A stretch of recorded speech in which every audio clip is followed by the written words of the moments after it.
Hmm.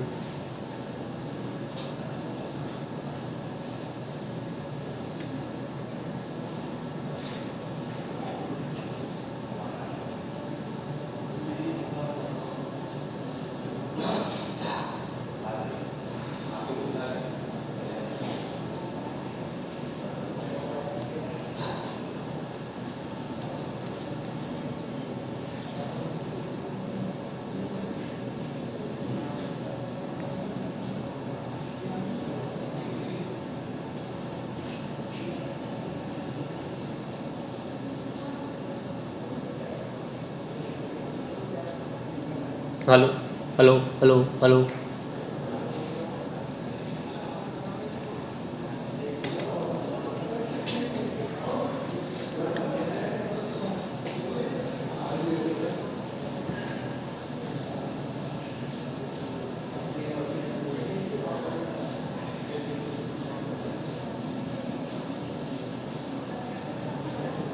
Around you.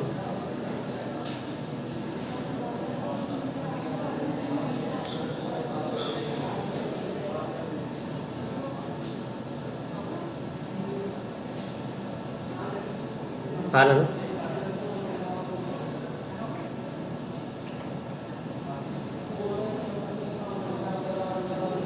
Picture quality.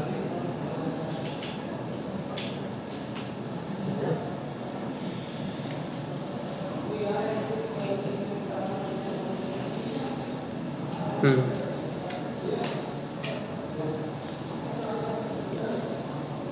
यहाँ पे chatting का. Okay.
Hello, everybody. Today I'm going to talk about the specialized courses in law, course designs, and career prospects. The first point I would be dealing with would be about the advantages of specialization. To put it other way, what is the benefit one is going to derive by taking a specialized course? So the first thing we need to understand before we go into the greater detail, we have entered a world purely driven by information. So the more aspects one has in performing in that world. So in a pure information driven world, when we talk about possessing the knowledge, we also have to talk about knowledge about a certain area, not really about the generalized knowledge which may help the people only in making generalizations. So when the world is information driven, the possessor of the knowledge, or the one who has the greater knowledge about the domain, will always be the better performer. And in such an information driven world, another major turn the world has taken is that most of the global problems today have become local problems. It doesn't mean that there are no more global problems, but what I mainly try to convey is that most of the global problems have a local impact. So addressing the global problem most of the time requires a localization on the part of the problem solver. So what the problem solver needs is to get localized to himself by getting greater knowledge about the local. The local here, in other words, is the specialization.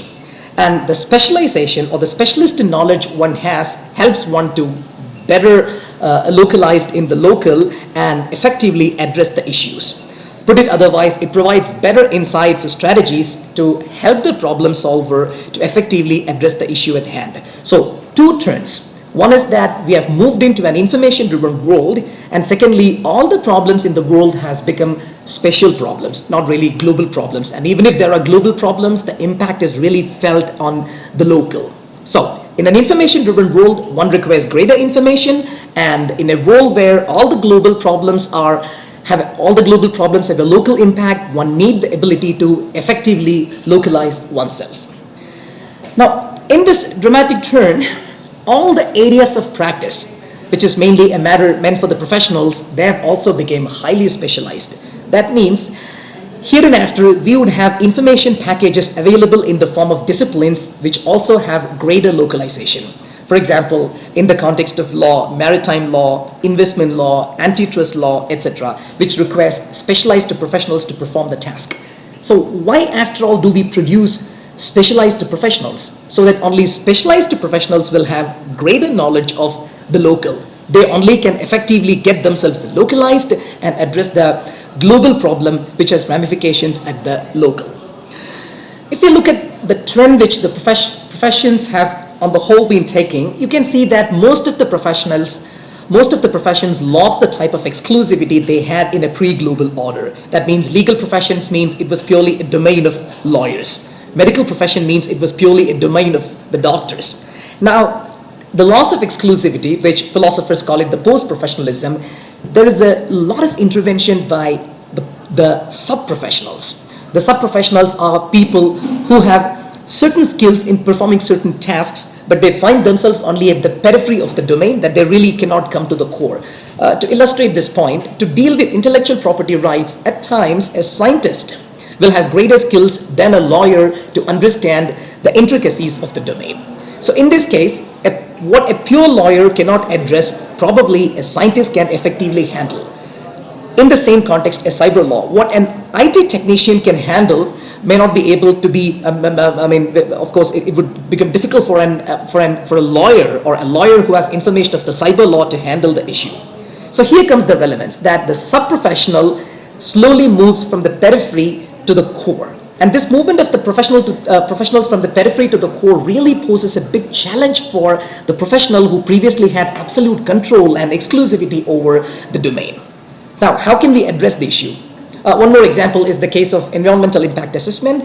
In performing an environmental impact assessment, which has now become a professional task, many times more than the environmental lawyer, an environmental scientist or a geologist can effectively perform the issue. And it's impossible for a lawyer to perform this task completely cut off from the environmental science or from geology or from the information which generally a climate scientist possesses. So one way to effectively tackle the issue or to combat these challenges is that either one needs to be super specialist, if not multi-specialist. Now, who is a super specialist? Super specialist and multi-specialist are obviously interchangeable terms. Multi-specialist is one who has a specialization not only simply in one discipline, but in more than one discipline. Now, look at the case of IPR professional.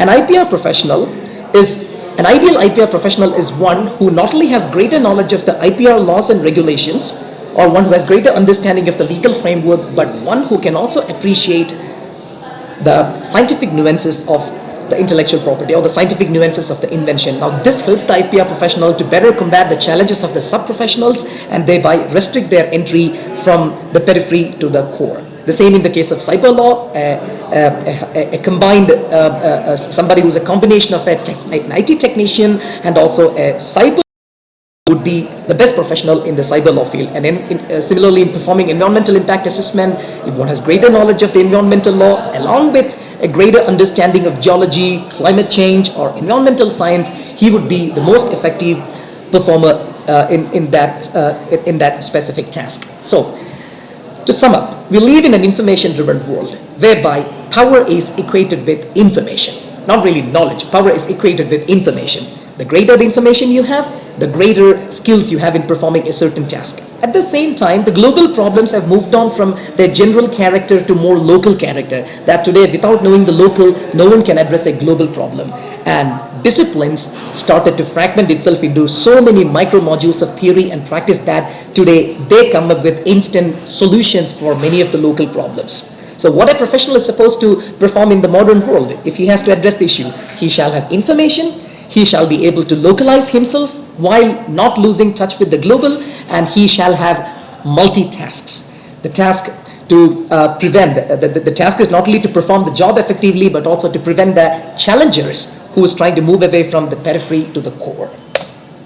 Having said that, how UPS is mainly producing the specialists who are greater information bearers, but also who have the ability to localize themselves and address the global problems at large, let alone solving the local problems. So the specialized courses are mainly, 5 specialist courses are offered in UPS. The first one is a B.A. LL.B program, which is a B.A. LL.B honors in energy law, a B.B.A. LL.B in corporate law, a B.Com LL.B in taxation law, and 2 B.Tech LL.B programs. Here there's a clear bifurcation, as one can see from the slide, that there is a B.Tech LL.B computer science, which leads to B.Tech LL.B cyber law, and then B.Tech LL.B, which starts with the energy systems and then which leads to IPR. How we ensure the smooth transition from science to law, computer science to cyber law, and energy systems to IPR, I'll throw light on it but towards the end of my presentation. Now, these are the 5 major programs available with the College of Legal Studies of UPS. 5 honors programs: energy law, corporate law, taxation law, cyber law, and IPR. Now let's see how UPS offers the specialization. It's not simply by offering a bunch of courses on energy law or a bunch of courses on corporate law or a horde of courses on tax law. That's not the way UPS conducts this course. As I've mentioned previously, while one addresses the local issues, one shall not lose focus of the general. So the general knowledge of the domain shall be available plus specialist knowledge, if not multi-disciplinary knowledge. So how the UPS offers the course is that within a general framework of what we call the B.A. LL.B, the specialist courses are comfortably fitted in. So I'll primarily see how the course structure and how this specialization is provided within this otherwise general courses. So first of all, it's mainly through the honors courses. That means any student who takes a B.A. LL.B program or a B.Com LL.B program or a B.B.A. LL.B program, they have to take 8 to 10 honors courses per program. The honors courses are specialist courses on the domain they have chosen. Say for instance, for a student who has chosen a B.A. LL.B program in energy law, 8 papers relating to the domain, energy, would be imparted to the student, which is apart from the many other general papers which the student has taken. So the curriculums, of course, is very well placed within a general apparatus, and therein the 8 specialist courses are offered. Another way is that another mode of imparting the specialist knowledge is the opportunity for the students to write a dissertation by the end of their LL.B program. Now here, of course, the dissertation can always be written on the general programs, but students are also given the opportunity to research into their honors areas. Well, a good amount of the students prefer to write on the honors area so that they get a chance to do vertical and horizontal research on the domain on focus. It could be corporate law, taxation law, or energy law. Apart from this, specialist lectures are many times offered to the students on their respective courses. The specialized lectures in the sense energy law lectures, oil and gas law lectures, power sector based lectures are offered to the students, which at times are not purely legal but interdisciplinary in nature to the students. They take the benefit of the specialist lectures. Specialist lectures will be offered separately and collectively for B.A. LL.B. Energy Law, B.Com LL.B. Taxation Law, and B.B.A. LL.B. Corporate Law, which is apart from the special lectures offered by the College of Engineering and College of Law for the B.Tech LL.B. students. Industrial truths is another way to impart special knowledge to the student, that they get to see how what they have studied in the law happens in practice. So it's a great opportunity to test the theoretical knowledge which the students have gained with the practical, how it happens at the grassroots level. So basically there are 4 ways to impart the specialist knowledge, no matter which program the student opts. Is it B.A. LL.B. Energy Law, or B.Com LL.B. Taxation Law, or B.B.A. LL.B. Corporate Law. So primarily through honors courses, whereby 8 to 10 courses per program, which are fitted within the general framework of general laws and other regulations. Dissertation, as I've mentioned, it's an opportunity to do vertical and horizontal research into the honors areas, which is apart from the specialist lectures on the domain and the various industrial tours. Now let's take a quick walk through the different courses, especially the honors courses which we offer for every program. Now here is the course structure, mainly for the specialist courses in the B.A. LL.B. Energy Law. Now the B.A. LL.B. Energy Law program, right from the first year onwards, starts with the typical law school curriculum, whereby the students are taught law of contracts, legal research and legal methods, public international law, private international law. Apart from this general framework, the students, as they progress through the years, get a chance to master one or another of these honors courses. It is in fact these 8 to 10 specialist courses which will be providing the student the knowledge of the domain.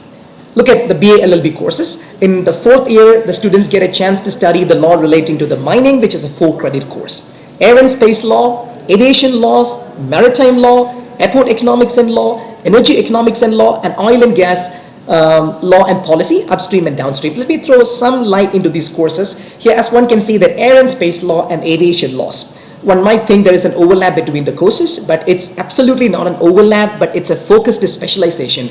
In air and space law, one is taught the law relating to the outer space and also the laws regarding the airspace. The laws governing the various activities which the states perform in the airspace. Whereas in aviation laws, the students are purely taught the aviation related laws, for example, airport security, air traffic control, baggage claims, etc. So the Board of Studies of the College of Legal Studies clearly ensured that there is absolutely no overlap between the courses. The courses are also periodically reviewed by the experts in the Board of the Studies to ensure that students get to study the specialist areas with a clear focus and with no overlap. So law relating to mining, air and space law, aviation law, maritime law, and a little bit of airport economics and law, energy economics and law. Oil and gas law and policy, the students can find a bifurcation here, that it's not just a single paper on oil and gas law, which is one of the core domains within the energy law, but one gets to study here oil and gas law, oil and gas law and policy upstream, and oil and gas law and policy downstream. In the upstream, the student gets to study the exploration and production activities, and in the downstream, the student gets to study petroleum refining, marketing, etc. So even within the specialization, great care is taken by the Board of Studies, College of Legal Studies of the UPES, that there is no overlap between the courses, and the students really specialize with a clearly cut, clearly defined focus. Look at the honors courses offered for B.B.A. LL.B. Corporate Law. Now here the honors program is corporate law. The general LL.B. curriculum is more or less same for B.A. LL.B., B.B.A. LL.B. or B.Com LL.B. because I've mentioned that's the general apparatus whereby the students get to understand law in general. Within the general framework, a clear focus is provided. It is that focus which we call the specialization. The focus on the specialization which is going to help one become a better professional in getting better localization. So look at the papers here. One is commercial transaction, mergers and acquisition, corporate governance, corporate finance and investment regulations, banking and insurance laws, competition law, international trade law, and international arbitration. Now all these subjects, all the honors courses, honors courses come under the Board of Studies for the scrutiny, and the Board of Studies ensures that if a certain subject, a certain component of a certain subject has become irrelevant, it is up to the Board of Studies to recommend certain changes to the faculty member concerned and to see that that specific change, which is keeping in mind the contemporary world and the dynamics therein, that the faculty member has implemented that specific change. So it's not simply a plain review or a take stock of the things as to how the faculty member has taught the course, what has been taught. That's not what the Board of Studies does, but the Board of Studies takes great care to see that every course component is updated and also they are relevant for the contemporary world. Please have a look at the honors courses of BCom LL.B. Taxation law. Here you can see again within the general framework very specialist courses on taxation law. For example, income tax law and practice, central excise law, customs and service tax laws, wealth tax and direct planning, VAT/sales tax law and GST, corporate tax planning and DTC, international taxation law, and adjudication of tax related disputes. Now, none of these courses are clinical courses, but of course the faculty members have a freedom to induct clinical components into their course. Say for instance, in adjudication of tax related disputes, if a faculty member feels that imparting knowledge in theoretical package, what I call the micro modules of theory, is not sufficient, then obviously the faculty member has the freedom to convert a certain component into a clinical package that the students get to know not only the theory part but also greater knowledge of that theory in application. Moving on to the unique programs of UPES, B.Tech LL.B, Cyber Law, and B.Tech LL.B IPR. I've already mentioned there is a clear bifurcation, that there is an honors program in B.Tech LL.B which comes bifurcated. One is the B.Tech LL.B B.Tech LL.B Energy Systems that move to IPR, and then B.Tech LL.B Computer Science that moves to Cyber Law. Now here, the number of the honors programs are even higher. This is keeping in mind the 6 years and the minimum number of the credits to be taken by the students for an integrated program like B.Tech LL.B. Now look at the papers: Information Technology Law, E-commerce and N-commerce law, digital crime and computer law, digital copyright and data protection, information security, intelligence and complaints analysis, IT forensic and electronic device, law of technology transfer, internet regulation and jurisdiction, law of telecommunication convergence, information security governance, and information security audit and monitoring. Now, many times the Board of Studies of the College of Legal Studies, the law members may not have the competency to evaluate the technical components involved in these courses. So the College of Legal Studies, Board of Studies it's constituted in such a manner that it has the fine presence of many of the members from the College of Engineering. This is an advantage which an institution like UPES has when compared with many other national law schools, that many departments with specialist knowledge coexisting and many experts to provide value addition to an otherwise what would have been otherwise a pure legal course.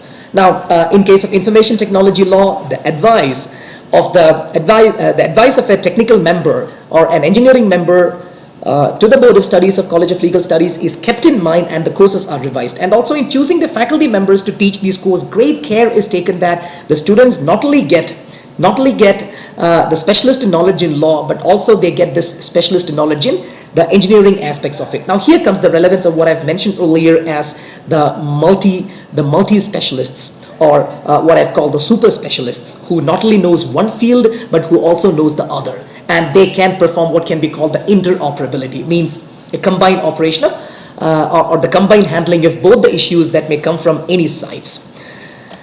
As far as the honors courses in B.Tech Intellectual Property, B.Tech Energy Systems leading to LL.B IPR is concerned, there are 10 honors courses offered. One is the law of copyright specifications and claims, law of trademark and drafting, which is going to be, of course, imparted through a clinical module, law of patents, patent drafting and specification. Now, in patent drafting and specification, it's definitely not a course on the theory of intellectual property rights. It's not going to be taught through a theory manner, but patent drafting and specification in UPS is taught by a faculty member who has experience in drafting the patent claims and the specifications. So in teaching this course, great knowledge of the science or the scientific nuances of the invention is required. So this is a course which is not simply offered as a theory but also offered as a clinical course.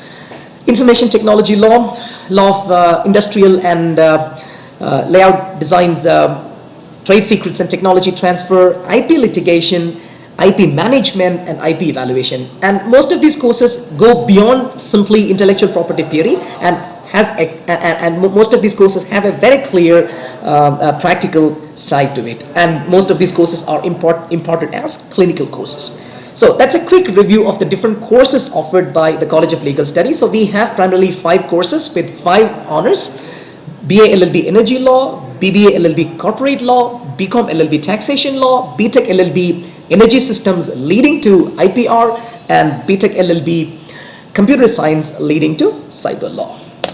Now, what are the career options if you have taken these courses? Of course, the career options are never exhaustive, but I have pointed out a few options which the students have, and of course a few areas where the students may find themselves advantaged because they have taken a specialist course in a certain domain. Well, as far as the energy laws are concerned, energy litigation, which is a booming area now, which hardly finds people with specialist knowledge to perform. So that's one area. Of course, litigation is open for any law graduate, but to litigate under the energy sector or to litigate on energy related issues obviously requires the knowledge of the core and also the knowledge of the periphery. That means not only the general knowledge, but also the knowledge of a specialist domain.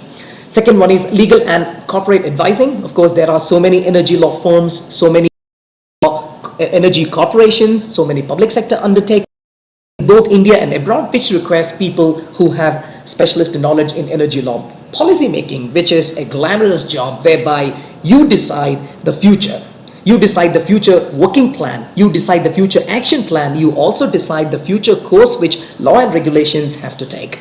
Obviously, energy policy making requires qualified, competent professionals. Energy attorney would probably be working in a law firm, drafting and reviewing the contracts. Arbitration. Energy field requires energy law professionals to come and act as arbitrators. Academia, whereby you would be entering the world of teaching with a specialization in energy law, and as the energy law is gaining prominence, the requirement for faculty members with a clear specialization in energy, and now there has been of late a burgeoning in the number of the academic forums, I mean the law journals which focuses on energy law. For instance, European Energy Law Review, San Diego Journal of Energy, Climate Law, to name a few. So academia requires theory world of energy intact so that there can be effective implementation at the level of practice. Of course, the list is not exhaustive, but these are few examples. So energy litigation, corporate or legal advising, policy making, energy attorney in a law firm, energy arbitration, and energy law teaching. Options are more even in case of corporate law. It starts with corporate litigation, legal corporate advising, working in a corporate attorney, company secretary. There is no better combination than a lawyer who has greater knowledge of the workings of a company or who understands the procedures of a company. Of course, most of the students are aware that company secretary course offers a large dose of company law in it, or company related law, or the corporate law in it. So it's a great combination of law and company secretaryship. Academia, whereby professionals are really sought. Academia really seeks professionals who can teach corporate law, commercial arbitration, entrepreneurship, whereby you get a chance to stand on your own. Now here comes the relevance of a university like UPES, that if you are a prospective entrepreneur or if you cherish a dream to become an entrepreneur in India, the instruction you're going to get on entrepreneurship or how to start a business from the College of Management, the faculty members of the College of Management who will be teaching in the College of Law is going to better equip you as an entrepreneur with a great vision and insights. So you not only have knowledge about the working of the corporate sector or working of the business, but you also know how to start a business, how to effectively manage the business. The legal knowledge you have is going to come as a great support for you in sustaining and succeeding in your entrepreneurship. Then opportunities in international and chartered banks, which really look for corporate law professionals. The opportunities in stock markets, and then the opportunities available in the insurance sector, where one shall not only know the nuances of the insurance but also of the corporate law in general. So jobs like claim settler are really awaiting for the professionals who have a corporate law background. So career options in tax law. Of course, a tax law and a tax practitioner. Many of the leading lawyers in India are tax practitioners. Tax offices look for competent professionals. Tax law firms look for people who have great knowledge and skill in performing the contracts regarding the taxes. And finally, an investment disputes. Here, one is going to have a micro focus here. Not only that you're going to focus on tax, but you're going to specifically focus on the investment. So the number of the litigators who have real knowledge of investment and investment-related disputes are falling short. So obviously, this is a great opportunity for the people to enter those domain and capitalize. Now, regarding B.Tech LL.B programs, the College of Law and the UPES have taken a very unique stance. Here we understand that the job opportunities mainly come in what can be called a techno-legal space. This is an awareness that of late there has emerged a techno-legal space whereby you require professionals to perform the demands of the techno-legal space. As I've mentioned in my point number 2, that techno-legal space is not simply a domain whereby technology meets law. And it's not like the interstitial space, or it's not really going to provide a nexus between technology and the law. But what the B.Tech LL.B program's aim is that in the techno-legal space, the professionals should have what we call the interoperability, a legal professional who can perform technological tasks, and a technology professional who can perform the legal tasks. Now, when they look from an employer perspective, every employer wants to optimize the human resources. Greater performance with lesser number of people. This is what I mean by human resources optimization. So when companies look to optimize the human resources, those who have the dual degrees, those who can, what I've mentioned earlier, have this who can perform this interoperability, like the multi-specialists, they are really going to be in demand for the market. So here, instead of hiring a technical professional and a legal professional, and the transaction cost involved in setting a liaison between the legal professional and the transaction and the technical professional can be overcome by employing a multi-specialist who is multitasked, who can do this interoperability. So it's the awareness of the UPS, the theoretical awareness that there is a techno-legal space, and in the techno-legal space, multitasked professionals are required. This is the philosophy of the B.Tech LL.B program, not simply to produce engineers or a hybrid of engineers and the lawyers, but really to provide engineer come lawyers who can perform the interoperability in the techno-legal space. As of now, techno-legal space is a theoretical world, but techno-legal space is really emerging. Say, for example, intellectual property rights, environmental impact assessment, IT profession. These are some of the professions whereby one really requires a techno-legal professional who can perform multitasks. Now, one can see here the program, the B.Tech LL.B program generates engineering professionals additionally skilled to perform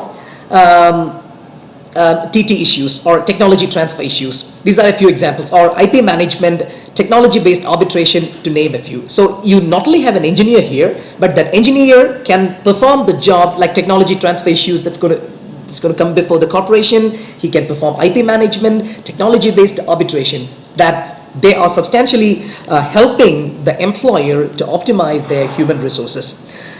Finally, in the same manner, as it produces engineers who can perform technology transfer issues or IP management, the program also produces legal professionals who understands the functional nuances of complex energy systems. Here you're getting a lawyer, an IP evaluator, or a patent evaluator who not only understands the law, but who can very effectively draft a patent claim, understanding the specifications of the product. Now, what better can this type of HR optimization, and companies would queue in to recruit the kind of professionals who will help them to optimize their HR and thereby optimize their resources.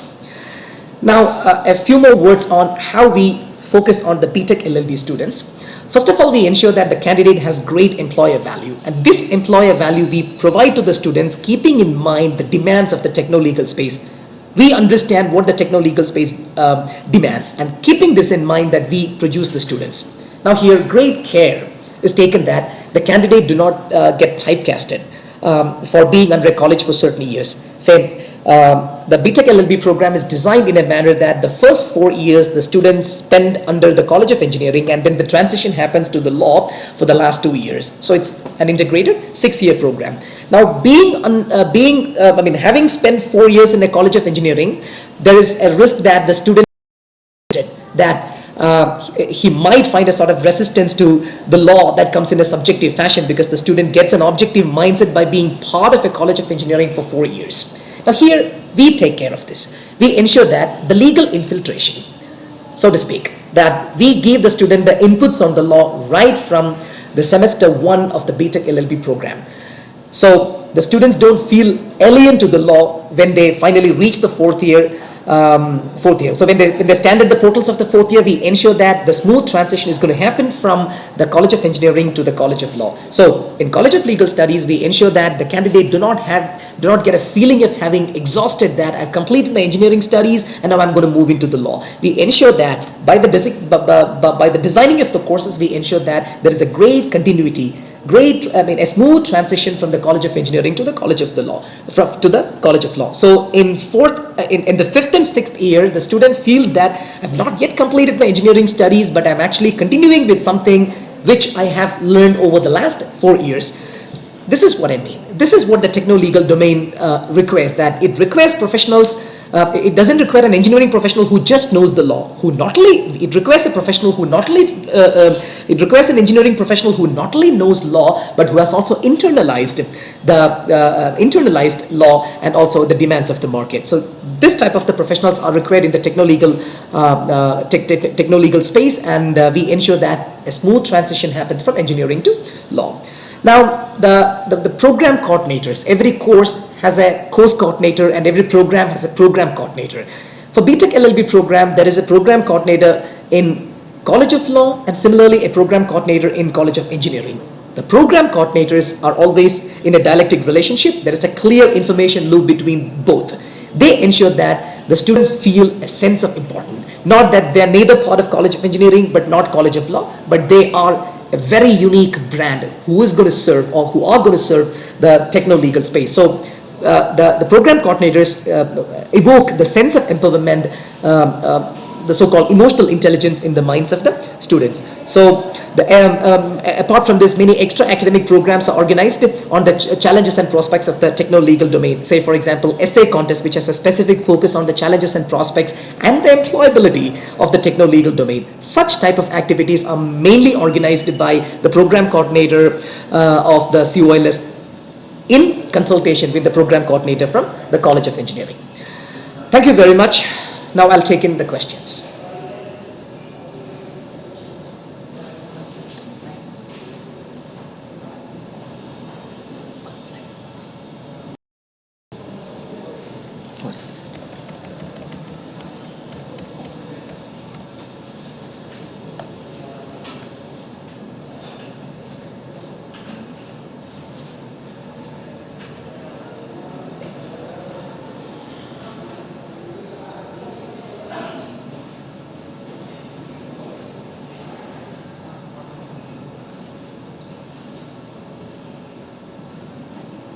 As requested by one person, obviously I'll be posting my email ID on the website. You can write to me if you have any specific queries regarding the presentation I've made or regarding any of the programs or the advantages of taking a specialization, or if you want to know about the career options post to undertaking the program, I'll be glad only to answer.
Here I have a question that what are the chances of foreign placement from UPS?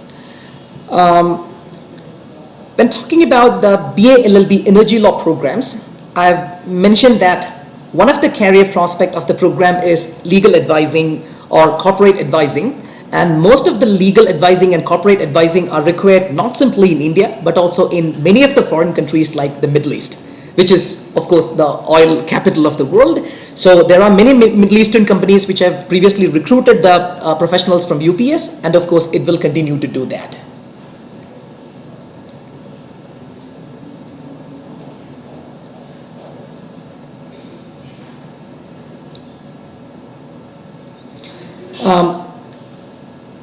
Of course, the next question is, how good are the job prospects of B.B.A. LL.B. corporate law in India?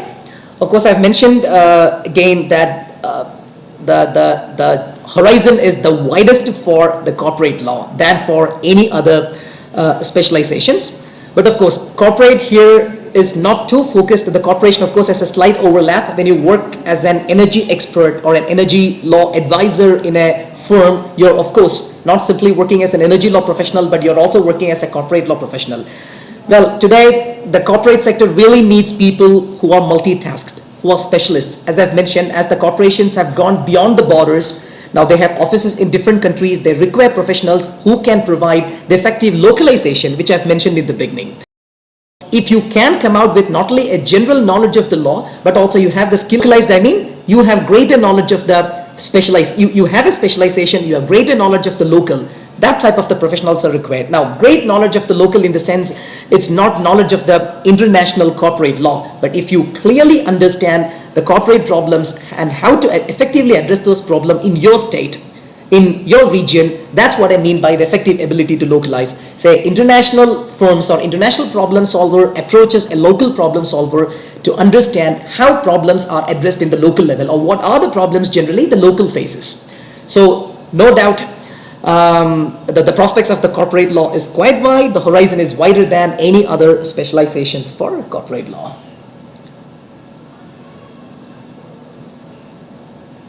To the question by John Noronha, is there a flexibility to either take or more or less courses in semester in order to finish sooner or later than 5 years? I understand this question specifically relates to the B.Tech LL.B. programs. Of course, in B.Tech LL.B. program, as I've mentioned, it's not even though it's a dual degree program, it's an integrated program. Means there is a transition from B.Tech to LL.B.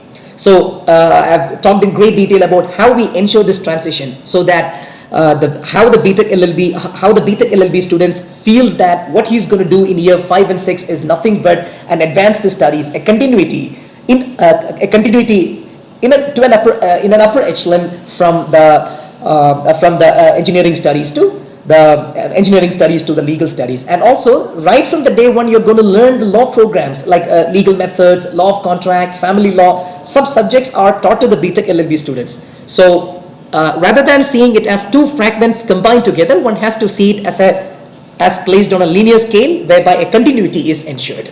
So the answer is that it's a 6-year program.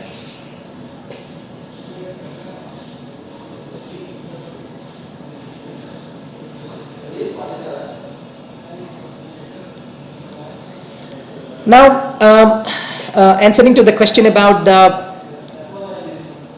diversity of the legal rules, the question on the subjectivity of the legal rules from country to country.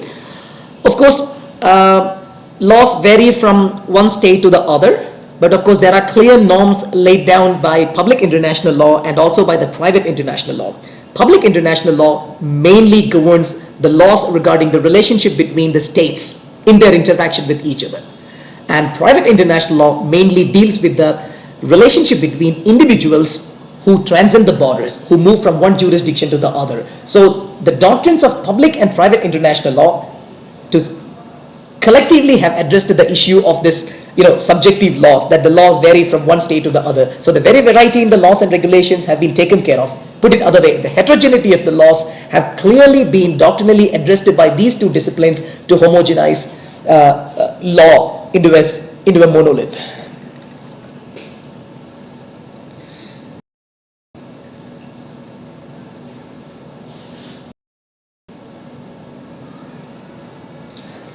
Of course, to get admitted to a B.A. LL.B. Energy Law program, one shall have the plus two, a plus two or the higher secondary cleared, senior secondary cleared, and of course there are multiple entries to UPS. One is to take the law school test, which is specifically meant for the UPS. The second one is, of course, UPS admits candidates with a CLAT score, and also there is a direct entry method to UPS without taking the CLAT or without taking the UPS law school admission test. You can find the details on the website of the UPS.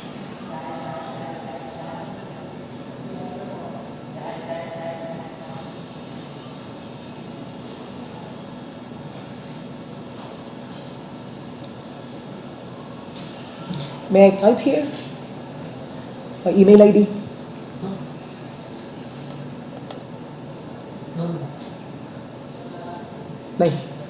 No, because please post your email ID if you have not.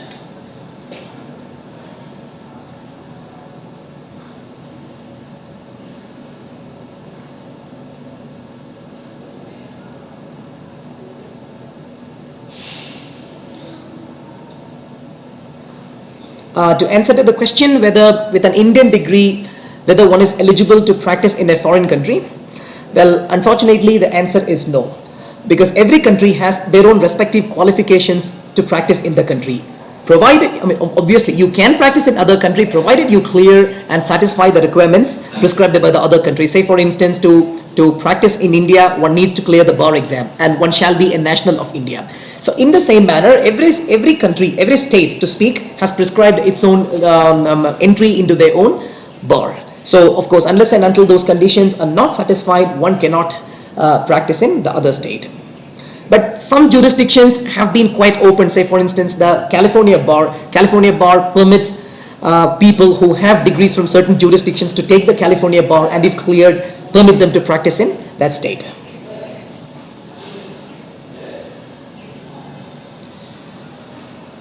Will I get placed immediately after my course? The answer is yes. The prospects are very high. The chances are 99.99%. Unless you opt out from the placement process and try to go for advanced studies. And by the time, of course, the present batch is going to pass out, the placement would be 100%.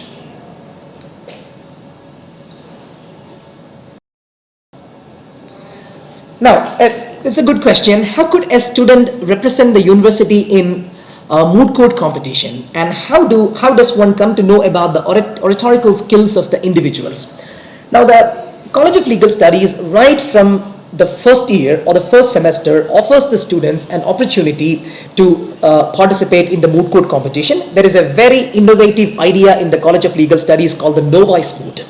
The Novice Moot is a moot court competition, which is of course an intra-moot, which is exclusively meant for the first year students of the College of Legal Studies. The problem is generally about the contract law, not other forms of law which you study later in the year.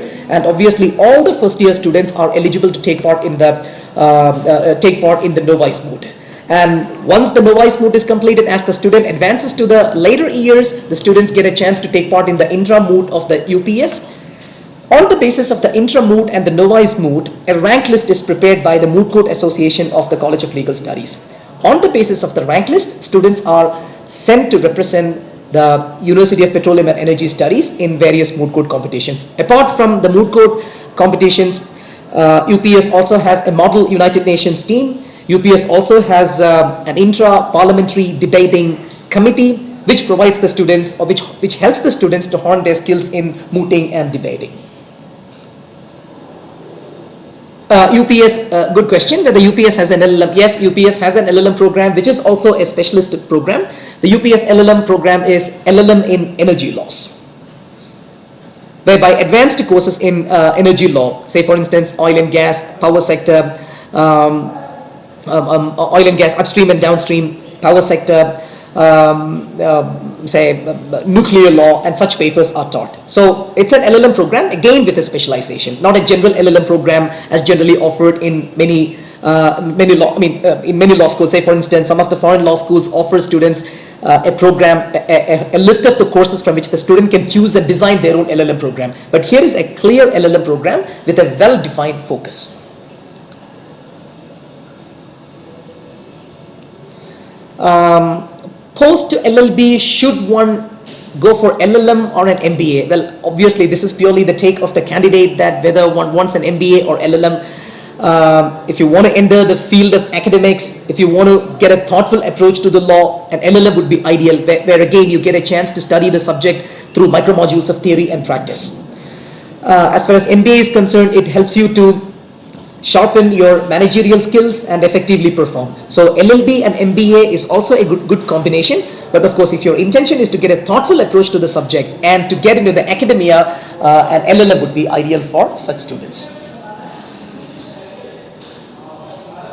No, to clarify this question by Ashwin Norona, the question is, how can one work in a foreign country if it's not possible to work in a foreign country with Indian degree? What I've pointed out before is that you cannot practice before the courts in a foreign country. You obviously can work in a foreign country with an Indian degree. I personally have done that. So obviously it's possible to work in a foreign country. But you cannot get enrolled in the bar unless you satisfy the requirements prescribed by the bar.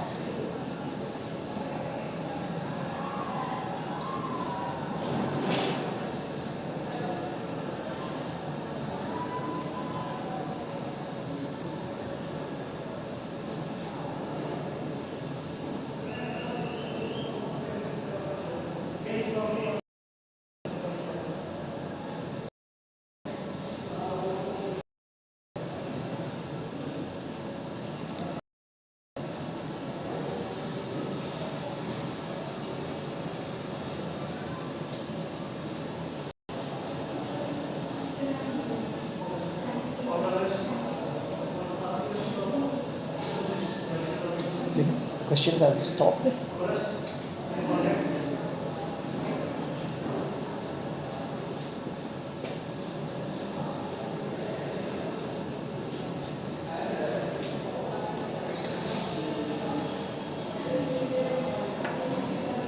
Yeah. The first thing a law recruiter looks forward is your willingness. Second, your ability to perform the task which the job demands. Third, your performance in the law school. The performance in the law school can be assessed on various gauges. Say for instance, some people are really good in scoring good marks. So obviously the CGPA will be the highlight of their curriculums.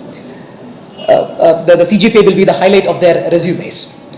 Apart from this, the College of Law maintains an OPI score. OPI score is based on the different achievements the students bring to the school, bring to the college. Say for instance, it could be winning a moot court, it could be publishing a paper, it could be winning a parliamentary debate, it could be an outstanding performance in a sport. So the OPI score of the student keeps on the basis of certain performances in the college. OPI score is one basis, or one of the gauges on the basis of which, or one of the criterion on excuse me, on the basis of which students are sent for the placement. So to answer specifically a question, what the recruiters look for, as I've mentioned, sometimes they may be looking for HR optimization. So if you can come with this multi-specialization, you may be the candidate meant for them. They look for your willingness, they look for your previous experience in performing similar tasks, especially during your internship, industrial tours, etc. And also they look for the academic record. Some law firms, they look for the reading and writing skills of the people. Obviously, if you have worked as a student editor of a law journal, that might be an added advantage. If you are a good orator, of course, that shows that you have good language skills. If you have published papers in journals, that often comes as an advantage to you and which can give you extra points in the placement. So the placements, what a recruiter looks for, it depends on what is the nature of the job.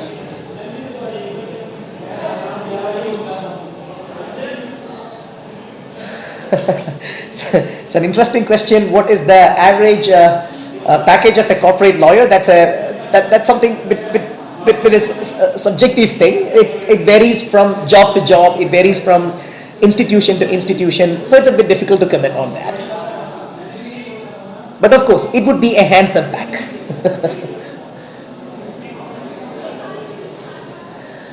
Now, to this question, would I be better off in an NLU or in UPES? Now here, one of the advantage today which the private universities have is that the private universities try to recruit the best graduates available because the private universities offer good pay package to the faculty members, and also they try to ensure that the faculty members who join the private universities are really specialist ones. So most of the time, of course, you can find in a private university faculty members who have advanced degrees from foreign institutions. Say, for example, in UPS itself, a good number of the faculty members in the College of Legal Studies have their degrees from foreign institutions. There are a lot who have graduated from national law schools. Now, what is the advantage UPS has over the national law schools is that UPS is not simply a law college. It has an engineering college, it has a college of management, and it has also, under the College of Engineering, a department for professional communications. So UPS doesn't simply look at honing the legal skills of a person, but UPS rather looks at molding all aspects of the person. I've mentioned, today in the world we require specialists. Not simply specialists who know one domain, but specialists who can view things from the other side also. So an institution like UPS, which has these different colleges, and all the colleges have highly qualified faculty members. So getting instructed by these different faculty members, we try to develop the student into a complete package, like who not only has a single view or who has a singular view, but has a spectrum view, who can have a spectrum view to the things. So when such a student who is multitasked addresses an issue is going to be far more advanced, far more profound than the way someone with a singular frame or a singular focus addresses the issue. So that's the advantage of an institution like UPS.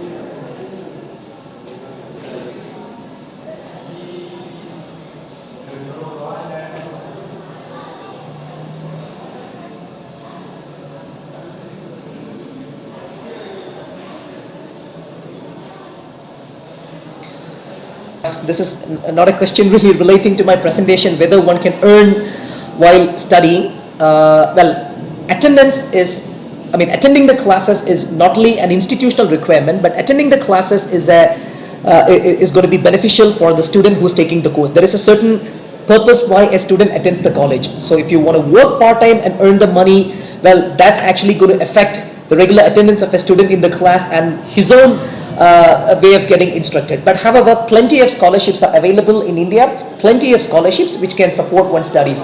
Many of the banks also come forward with the loan to afford the legal education. I would advise that rather than focusing on a part-time job during the classes, one should focus on the scholarships, obtain a scholarship, and then dedicate yourself for the studies, because the time and the space is given for you actually to get instructed from the college. So if you sacrifice that at the cost of earning money, that's only going to affect somebody's, it's going to affect somebody's career. So I would advise that the viable option would be to look for the bank loans, if not for scholarships. Thank you so much.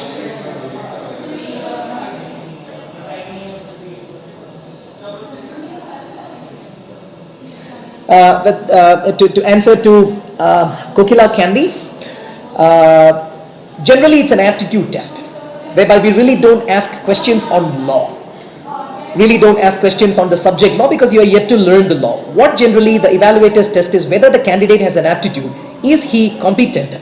Can he or she survive the law school? Because of course the demand of the law school is going to be much harsher than the demand you had in your school. So whether the candidate has the competency, whether we can shape this candidate into an effective professional, this is what we generally test. So at times the interviewer might put you a story and ask you to complete the story, which is just nothing but testing your personality, seeing whether you are competent enough to survive the law school. So basically it's not a test of your law. You are here to face the interview because you have proven your mettle in the entrance exam. You have understanding of the legal system or understanding of the laws, you have good quantitative aptitude test, that's where you are facing the interview. So in the interview, only thing which is tested is whether the candidate has the aptitude to study the law, or it's a sort of personality test.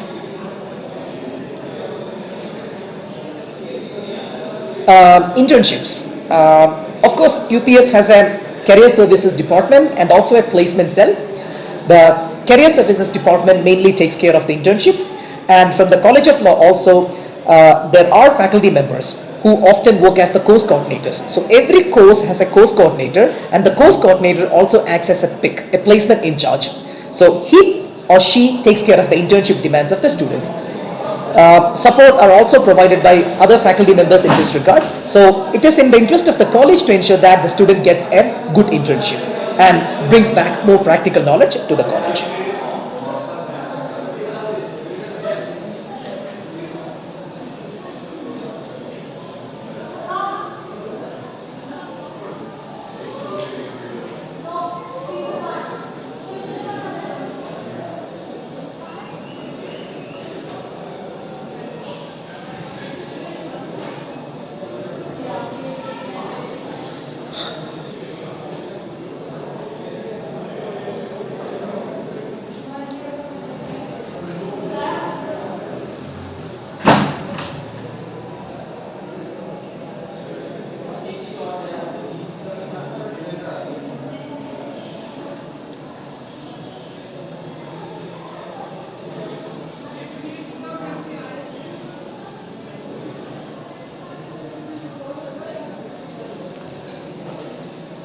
Done?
Thank you, Mr. Menon.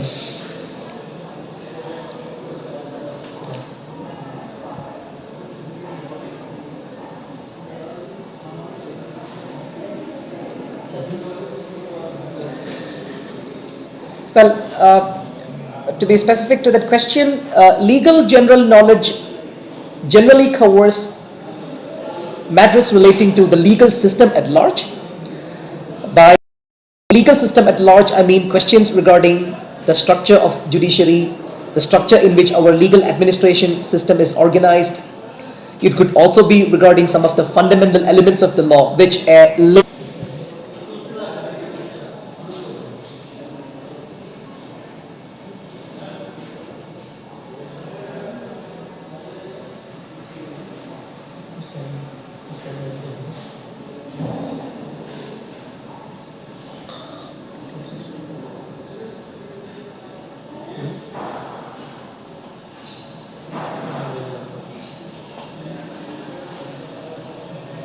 should I provide my email ID?